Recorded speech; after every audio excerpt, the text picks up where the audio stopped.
স্বাগতম জনাইছোঁ সকলোকে মোৰ অন্য এটা মিনি ব্লগলৈ। আজিৰ মিনি ব্লগটোত আপোনালোকক এটা বিশেষ বস্তুৰ লগত চিনাকি কৰাই দিম বুলি ভাবিছোঁ। দেখিছে মোৰ হাতত পাত কেইখিলা। এই কেইখিলা কি হয় বাৰু জানেনে? জানিবলৈ মোৰ গোটেই ভিডিঅ'টো চাব লাগিব। এইফালে শাহুমা গৈছে পিঠাগুড়ি খুন্দিবলৈ, আৰু ময়ো ধুনীয়াকৈ ওলাই মেলি তেওঁক সহায় কৰিবলৈ গৈছিলোঁ যদিও তেওঁ খুন্দি শেষেই হ'ল। ঘৰত আহি ধুনীয়াকৈ তেওঁ পিঠাগুড়ি আৰু চেনিৰ এটা ডো বনাই ল'লে। আৰু এই পাতখিলা হৈছে তৰা পাত, আজিকালি দেখিবলৈ নোপোৱা হৈছে।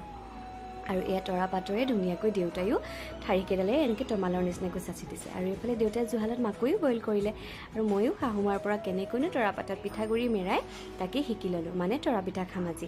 আৰু ধুনীয়াকৈ পাৰি গ'লোঁ। আৰু এইফালে আমি কেইটামান তৰা পিঠাৰ কাৰণে ৰেডি কৰিলোঁ, আৰু লগে লগে সিফালে মাকৈও বইল হৈ গ'ল। মাকৈখিনি বইল হোৱাৰ লগে লগে আমি আটাৰে খাই ল'লোঁ। তাৰপাছত ধুনীয়াকৈ শাহুমাই তৰা পিঠাখিনিও বইল কৰিবলৈ কেৰাহীত বহাই দিলে, আৰু এইফালে ধুনীয়াকৈ পিঠাও হৈ গ'ল। এয়া দেখিছেনে পিঠাটো ইমান ধুনীয়া হৈছে। খাই পাইছেনে আপোনালোকে তৰা পিঠা? আকৌ